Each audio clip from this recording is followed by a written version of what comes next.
श्रीमद् भागवत महापुराण सप्तम स्कंध 11वां अध्याय। इस अध्याय के अंतर्गत आज आप सुनेंगे मानव धर्म, वर्ण धर्म और स्त्री धर्म का निरूपण।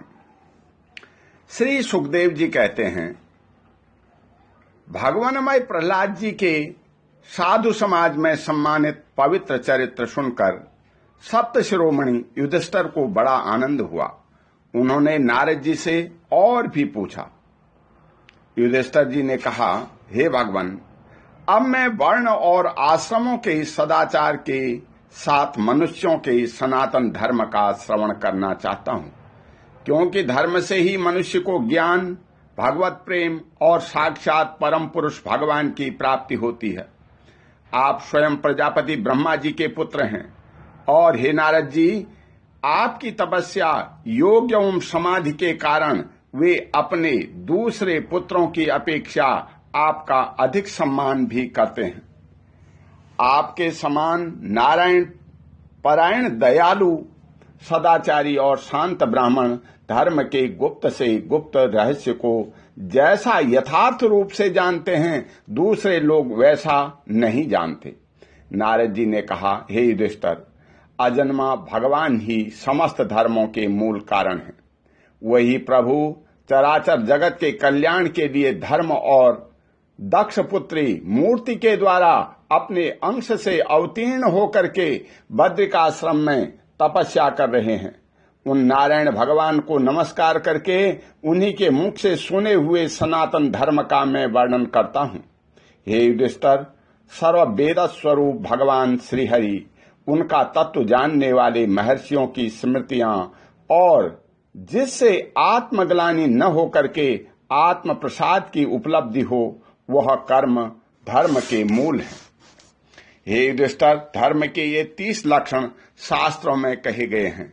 सत्य, दया, तपस्या, शौच, तितिक्षा, उचित अनुचित का विचार, मन का संयम, इंद्रियों का संयम, अहिंसा, ब्रह्मचर्य, त्याग, स्वाध्याय, सरलता, संतोष, समदर्शी महात्माओं की सेवा, धीरे धीरे सांसारिक भोगों की चेष्टा से निवृत्ति।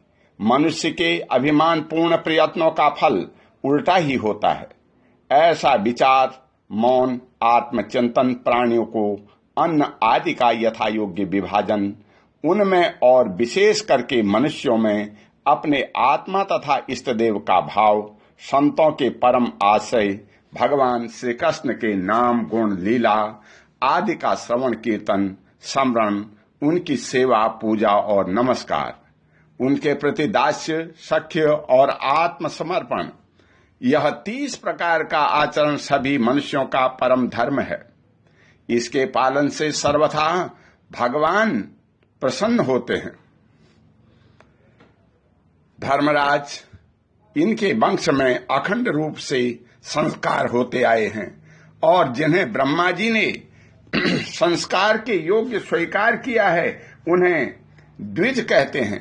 जन्म और कर्म से शुद्ध द्विजों के लिए यज्ञ, अध्ययन, दान और ब्रह्मचर्य आदि आश्रमों के विशेष कर्मों का विधान है। अध्ययन, अध्यापन, दान देना, दान लेना और यज्ञ करना, यज्ञ कराना, ये 6 कर्म ब्राह्मण के हैं। क्षत्रिय को दान नहीं लेना चाहिए। प्रजा की रक्षा करने वाले क्षत्रिय का जीवन निर्वाह ब्राह्मण के सिवा और सबसे यथा योग्य कर तथा दंड, जुर्माना आदि के द्वारा होता है। वैश्य को सर्वदा ब्राह्मण वंश का अनुयायी रहकर गोरक्षा, कृषि एवं व्यापार के द्वारा अपनी जीविका चलानी चाहिए। शूद्र का धर्म है द्विजातियों की सेवा। उसकी जीविका का निर्वाह उसका स्वामी करता है। ब्राह्मण के जीवन निर्वाह के साधन 4 प्रकार के हैं: वार्ता, शालीन, यायावर और सिलोचन। इनमें से पीछे पीछे की वृत्तियां अपेक्षाकृत श्रेष्ठ हैं। निम्न वर्ण का पुरुष बिना आपत्ति काल के उत्तम वर्ण की वृत्तियों का अवलंबन न करे। क्षत्रिय दान लेना छोड़कर ब्राह्मण की शेष 5 प्रवृत्तियों का अवलंबन ले सकता है। आपत्ति काल में सभी सब वृत्तियों को स्वीकार कर सकते हैं। ऋत, अमृत, मृत, प्रमृत और सत्यानित, इनमें से किसी भी वृत्ति का आश्रय ले, परंतु श्वान वृत्ति का अवलंबन कभी न करे।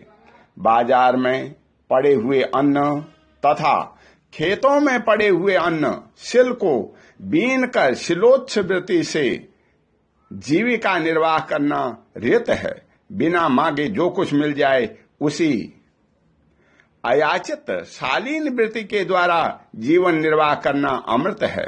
नित्य मांग कर लाना अर्थात यायावर वृत्ति से द्वारा जीवन यापन करना मृत है। कृषि आदि के द्वारा वार्ता वृत्ति से जीवन निर्वाह करना प्रमृत है। वाणिज्य, सत्यान्वित और निम्न वर्ण की सेवा करना श्वान वृत्ति है। ब्राह्मण और क्षत्रिय को इस अंतिम निंदित वृत्ति का कभी आश्रय नहीं लेना चाहिए, क्योंकि ब्राह्मण सर्ववेदमय और क्षत्रिय राजा सर्वदेवमय है। सम, दम, तप, शौच, संतोष, क्षमा, सरलता, ज्ञान, दया, भगवत पारायणता और सत्य ये ब्राह्मण के लक्षण हैं।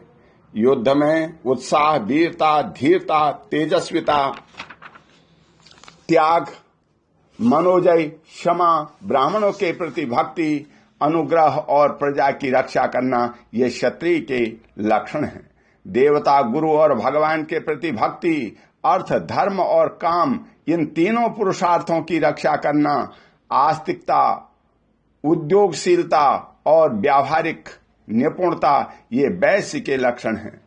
उच्च वर्णों के सामने विनम्र रहना, पवित्रता, स्वामी की निष्कपट सेवा, वैदिक मंत्रों से रहित यज्ञ, चोरी न करना, सत्य तथा गौ ब्राह्मणों की रक्षा करना ये शूद्र के लक्षण हैं। पति की सेवा करना, उसके अनुकूल रहना, पति के संबंधियों से प्रसन्न रहना और सर्वदा पति के नियमों की रक्षा करना ये पति को ही ईश्वर मानने वाली पतिव्रता स्त्रियों के धर्म हैं। साध्वी स्त्री को चाहिए कि झाड़ने, बुहारने, लीपने तथा चौक पूरने आदि से घर को और मनोहर वस्त्राभूषणों से अपने शरीर को अलंकृत रखे। सामग्रियों के साफ सुथरी रखे। अपने पतिदेव की छोटी बड़ी इच्छाओं को समय के अनुसार पूर्ण करे। विनय, इंद्रिय संयम, सत्य एवं प्रिय वचनों से प्रेम पूर्वक पतिदेव की सेवा करे। जो कुछ मिल जाए उसी में संतुष्ट रहे, किसी भी वस्तु के लिए ललचाए नहीं। सभी कार्यों में चतुर एवं धर्मज्ञ हो, सत्य और प्रिय बोले, अपने कर्तव्य में सावधान रहे। पतिव्रता और प्रेम से परिपूर्ण रह करके यदि पति पतित न हो तो उसका सहवास करे।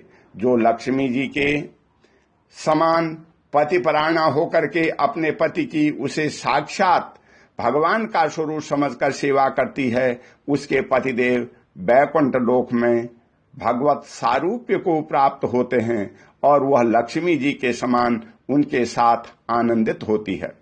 हे युधिष्ठिर, जो चोरी तथा अन्याय पाप कर्म नहीं करते उन अंत्यज तथा चांडाल आदि अंत्यवसायी वर्णशंकर जातियों की वृत्तियां वे ही हैं जो कुल परंपरा से उसके यहाँ चली आई हैं। वेददर्शी ऋषि मुनियों ने युग युग में प्रायः मनुष्यों के स्वभाव के अनुसार धर्म की व्यवस्था की है। वही धर्म उनके लिए इस लोक और परलोक में कल्याणकारी है। जो स्वाभाविक वृत्ति का आश्रय लेकर अपने स्वधर्म का पालन करता है वह धीरे धीरे उन स्वाभाविक कर्मों से भी ऊपर उठ जाता है और गुणातीत हो जाता है। हे महाराज, जिस प्रकार बार बार बोने से खेत स्वयं ही शक्तिहीन हो जाता है और उसमें अंकुर उगना बंद हो जाता है, यहाँ तक कि उसमें बोया हुआ बीज भी नष्ट हो जाता है, उसी प्रकार यह चित्त जो वासनाओं का खजाना है, विषयों का अत्यंत सेवन करने से स्वयं ही ऊब जाता है। परंतु स्वल्प भोगों से ऐसा नहीं होता। जैसे एक एक बूंद घी डालने से आग नहीं बुझती, परंतु एक ही साथ अधिक घी पड़ जाए तो वह बुझ जाती है। जिस पुरुष के वर्ण को बतलाने वाला जो लक्षण कहा गया है, वह यदि दूसरे वर्ण वाले में भी मिले तो उसे भी उसी वर्ण का समझना चाहिए। ओम शांति। और श्री कृष्ण भगवान की जय।